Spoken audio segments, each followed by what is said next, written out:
Hindi ako naniniwala sa mga kwentong kababalaghan. Pero nagbago yun nung naranasan ko siya mismo. May kapitbahay kami rito sa Taguig, si Ate Liza. Mabait siya noong una. Mahilig tumawa, kwento ng kwento, at laging nanghihiram ng kung ano-ano. Unang utang niya sa akin, humiram siya ng 200 piso. Sabi niya, next week promise babayaran ko. Lumipas ang isang buwan. Wala pa rin.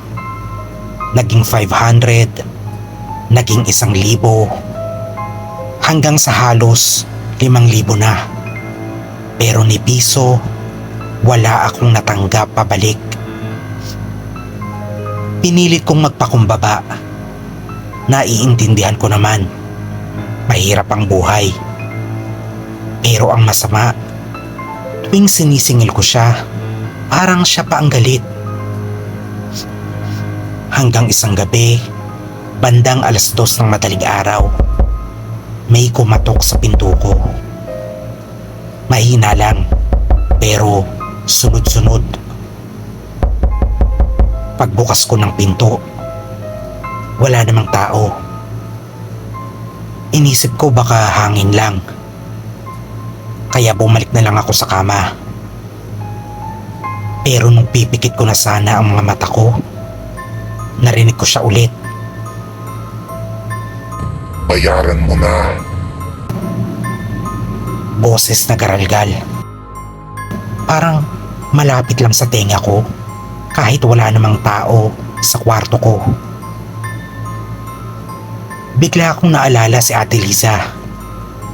Kinabukasan, pumunta ako sa bahay niya. Wala raw siya dun, sabi ng pamangkin niya. Nasa ospital daw. Bigla raw siyang nagwala kagabi. Sumisigaw ng, Bayaran mo na! habang hawak-hawak ang ulo niya. Para raw siyang may kausap na hindi natin nakikita.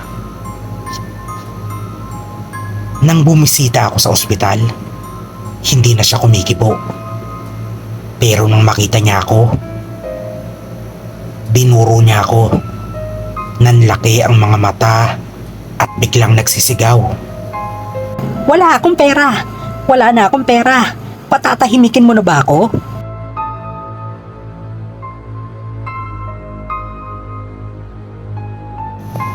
Habang nilalayo siya ng mga nurse, napansin ko ang kuko niya. Mahahaba, kulay itim, at parang may dugo. Parang hindi na siya si Ate Liza. Kinabukasan, binawian na siya ng buhay. Ang sabi ng doktor, aneurysm daw. Pero ang chismis sa amin, may dumaang matanda raw sa bahay nila bago siya nawalan ng ulirat. Nakasuot ng itim at may dalang maliit na notebook.